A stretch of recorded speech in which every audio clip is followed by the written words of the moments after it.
afternoon, and welcome to our final Q&A with the crew members of the SpaceX Demo 2 flight test.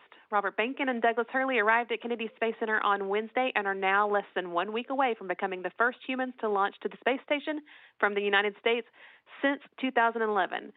They're joining us from astronaut crew quarters, and we have just 25 minutes with them, so we'll let them make brief remarks and then take questions. Participants on the phone can press *1 to let us know that you have a question, and those watching from home can send theirs in on social media using the hashtag AskNASA. But first, let's hear from the crew. Bob and Doug? Hey, good afternoon from Kennedy Space Center and crew quarters. Just heard that everything went well with the FRR. We're excited to still be on the countdown. Hopefully, we'll see the static fire here in a couple hours, and we're ready to take your questions. All right. We are going to start off with Marina Korn from The Atlantic. Marina? Time. Hi, Bob and Doug. Very excited for you. I'm wondering when you will see, for the last time before launch, your families. How will that be set up? Will they be wishing you well from a distance just to be safe? We certainly will be wishing our families well from a distance. As folks know who've seen the shuttle history of walkouts, we'll be walking out of the astronaut crew quarters, making a stop in front of the Tesla that will take us to the launch pad. And that will be the point where we get a chance to really see our families for the final time prior to launch. So we'll give them a wave, and then we'll head around and climb in the car. And there might be a chance for them to get up close next to the window, but that'll be the last time that we see them before launch. Next, we'll take a question from Joey Roulette with Reuters.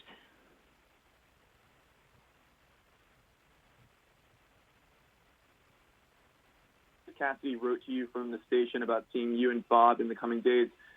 What else did he say in that email? Is he looking forward to you guys going on the station? And for Bob, I was wondering if you could tell us about how it felt to fly over to Kennedy Space Center. What did you guys talk about while you were on that flight? Thanks so much. As far as the email from Chris, I probably would be doing him a disservice if I divulged everything he said in his email to us. But he is, I think, very much, and knowing Chris, as both Bob and I know him pretty well, he likes solitude, but it was very obvious that he is ready for some human interaction with us. As far as in the U.S. segment, obviously he's got his 2 Russian crewmates, but I think he's looking very much forward to us coming up there and at least trying to help him out some. As far as our arrival goes, I think Doug and I were both extremely excited to return to the Kennedy Space Center and get a chance to fly around the facility a little bit. We didn't land immediately. There are always timing issues that people are trying to have as a consideration as you come in for an event like that. So we did get a chance to make a little bit of a tour of the local area rather than doing a full stop straight in, which allowed us to reminisce about all the times that Doug and I have flown in here, both as Cape Crusaders, but as astronauts over the years, and certainly dozens of times together coming to work at the Kennedy Space Center. It just was an exciting thing to go through one more time leading up to launch. It was exciting to see. Next, we'll take Marcia Dunn from the Associated Press.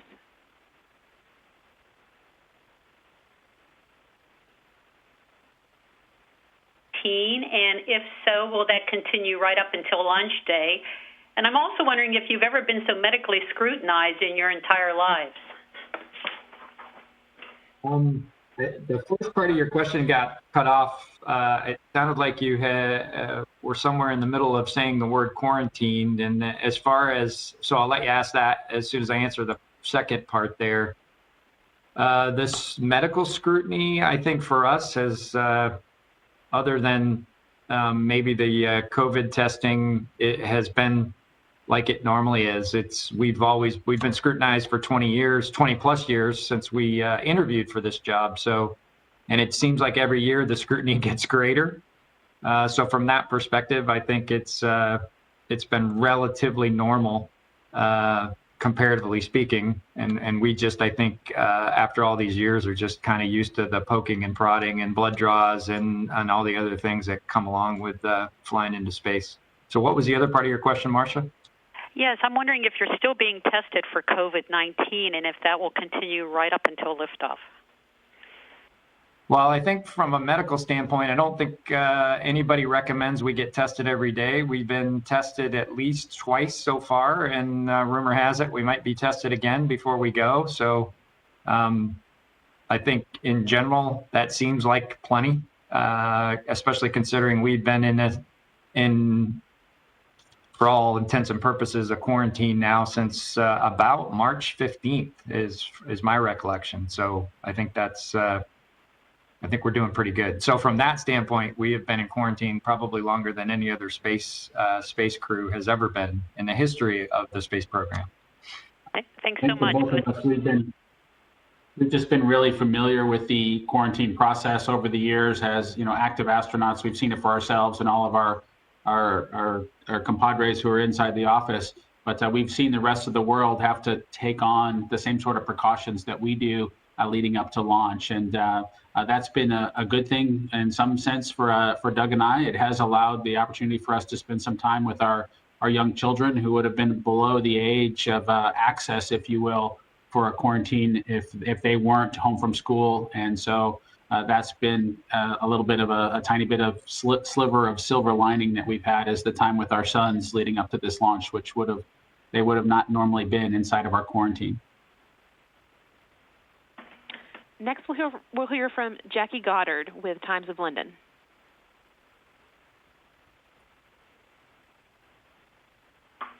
Princess Badass.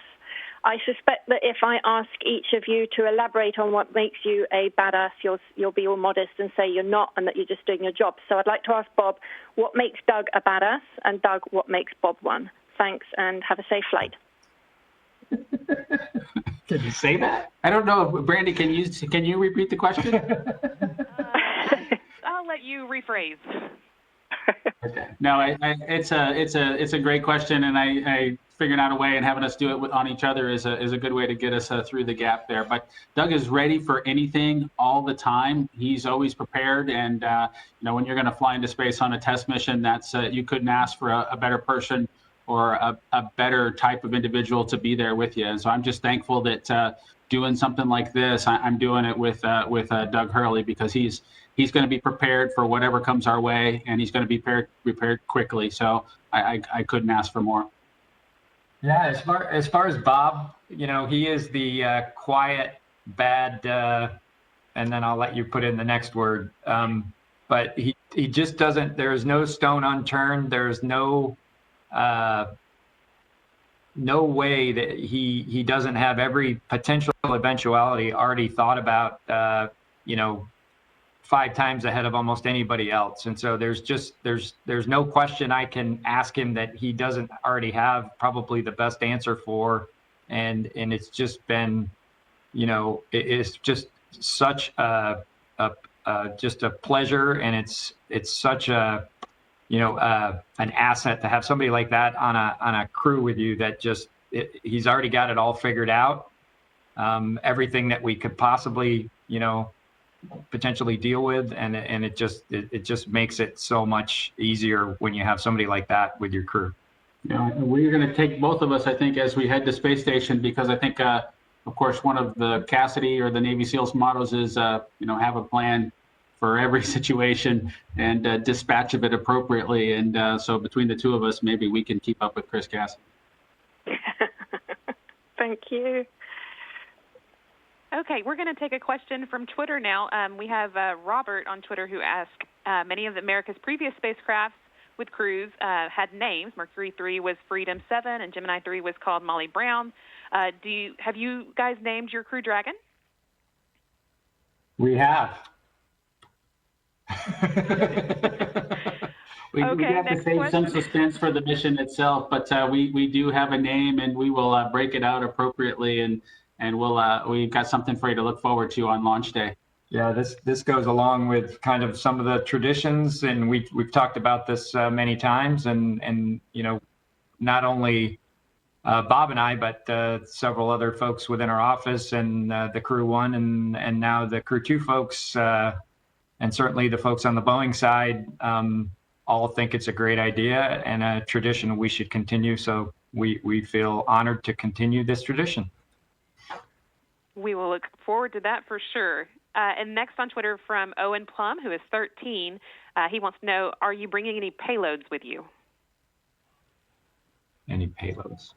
For our mission, we really are focused on the flight test aspect of it. We do have some small items that are coming up to the International Space Station, but our primary responsibility is to get ourselves up there, and so the amount of payload activity that we have on board is pretty minimal. Once we arrive at Space Station, I know that we'll be supporting operations associated with the HTV that should be arriving soon after we do, both for potentially spacewalks as well as other experimental hardware that's inside of that vehicle. So we're primarily crew transport, and we've got some extra hardware that we'll leave behind on Space Station to facilitate future Dragons arriving on the International Space Station. But our payload payload mass is pretty limited.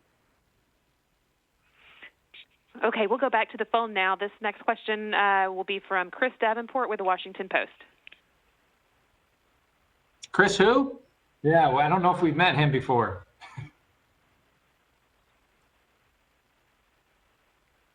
Chris, are you on? Apparently he's not on. Okay, we need to go, I guess, next to Miriam Kramer with Axios. Hi there. Thank you guys for doing this. So with this being a time of such great uncertainty for folks around the U.S., I just wonder what you hope this launch will mean to people as they watch it from their homes. Thanks. I think for both Doug and I, the thing that we most want to bring home is that we are still able to do this and perform it safely. COVID did drive some changes in how we were conducting our operations and preparing for this mission. But we as a nation, all across the nation, folks from Florida through Texas, both in Houston and at McGregor with the SpaceX team, as well as in California, had to figure out a way to still pull this mission off safely, still prepare for it safely, still work together to accomplish it, even with all the constraints that, really prevented the togetherness that we had been exercising the previous 5 years. We had spent a lot of time out in Hawthorne face-to-face with the team, and I know the Houston travelers had to figure out a way to not necessarily do that as often. And so I hope the nation can look at this and recognize that this is something we're still going to accomplish. This is still something that we're going to still be successful at, and we're going to do it in the face of the pandemic. We'll figure out a way to work through it and work around it and work through it safely. So we mentioned already that we'll continue to be COVID tested as we lead up to launch, because we, of course, don't want to take that to the International Space Station. But, where there's a will, there's a way, and there's been will to make this happen, and we're just proud to be a part of it. Next up, we'll go to Lucas from SpaceX. Hi. So my question is, what are your flight suits like compared to other suits you have seen or worn as military test pilots or in astronaut training? The spacesuits that we wear on Crew Dragon are similar in what they're designed to do as other pressure suits. In case there's a hull breach or a loss of pressurization within the vehicle, these suits would pressurize and keep us safe. They're very unique relative to the suits that we've tried before or worn before. Shuttle, we wore the ACES suit, which was the larger orange suit. It was quite a bit more bulky, and it was kind of sized generically rather than these particular suits for SpaceX. They're custom sized to the individual. And obviously, I think a lot of people think they are really neat looking suits, and they do the job. One thing I would say is SpaceX designed and built and developed these suits from the ground up, which is unique. Usually there's a separate company or companies involved that make these spacesuits, and so it was really neat to be there from the very beginning of the development of these suits to the two suits that we just tried on this morning to just check them one more time before we get ready to go fly.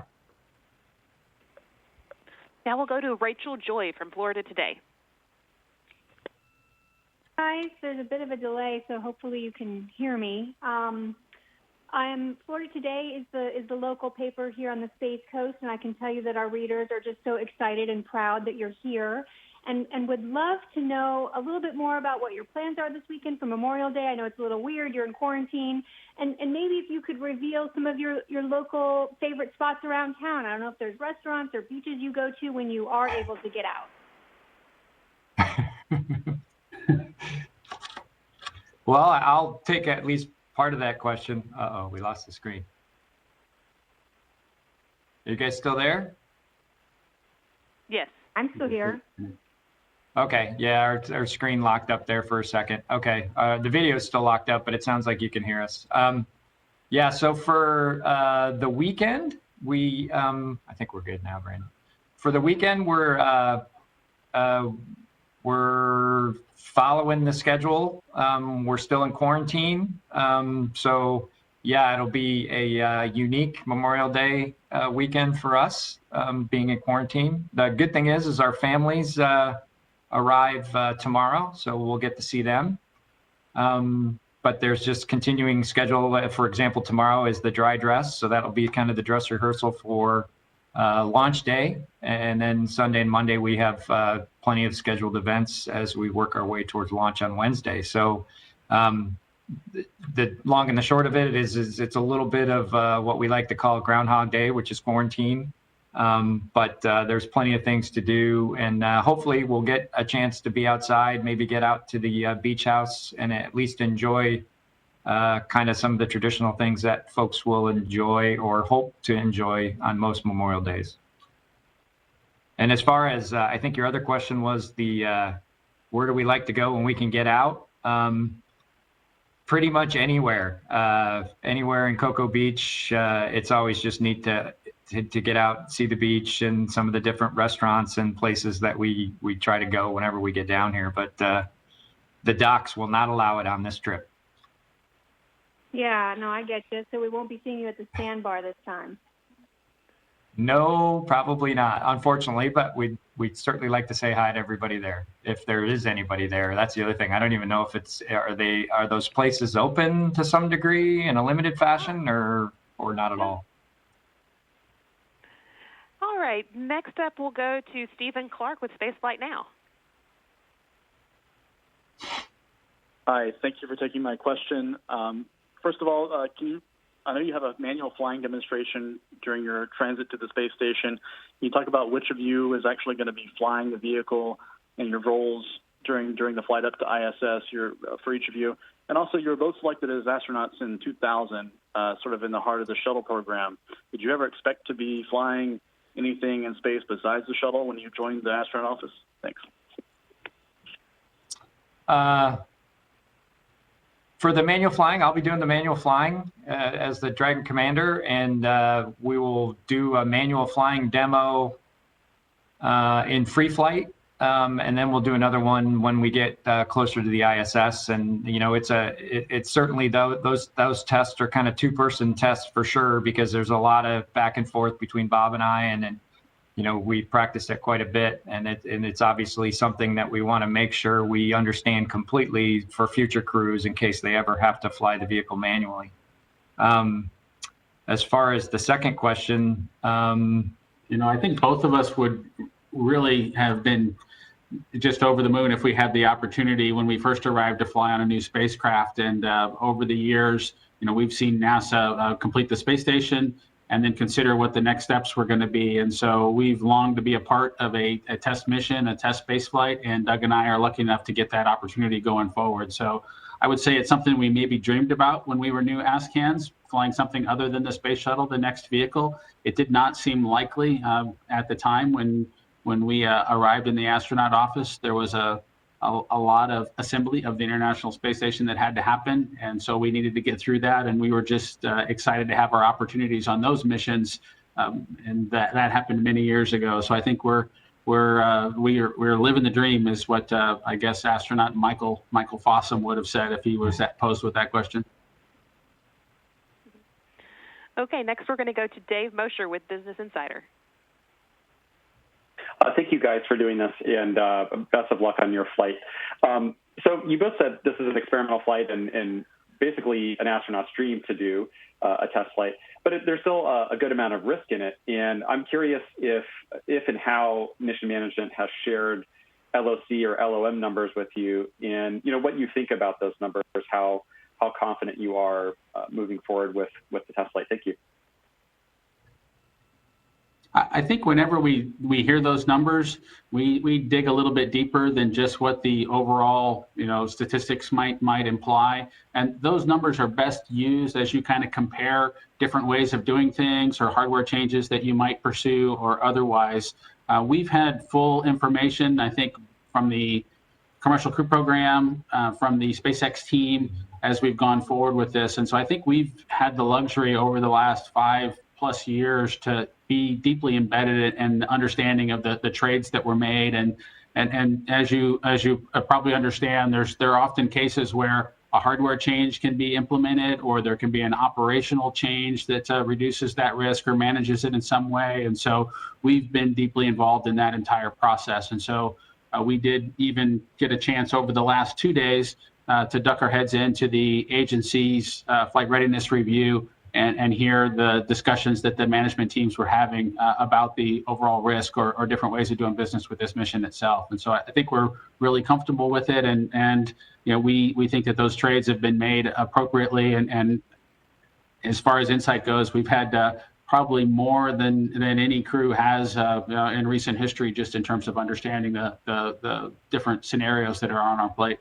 Yeah, those numbers are certainly part of the equation when you assess risk, but they're certainly not exclusive by any stretch of the imagination. They change based on a lot of different design changes or just statistics as we move forward in a program. So they're certainly a factor, but there's just so much more to assessing risk and all those things that you need to put into the decision matrix before you go fly. But anyway. I think one of the really unique things about the Dragon vehicle is the legacy that they have with cargo. So they have the team has that experience, as well as the Falcon 9 rocket that has what wasn't a long history when we started this program, but has kind of panned out to be quite a number of flights under its belt, and its evolution has become more and more safe as it's been operated, and that's something that we really do appreciate, and it's just remarkable to see all the other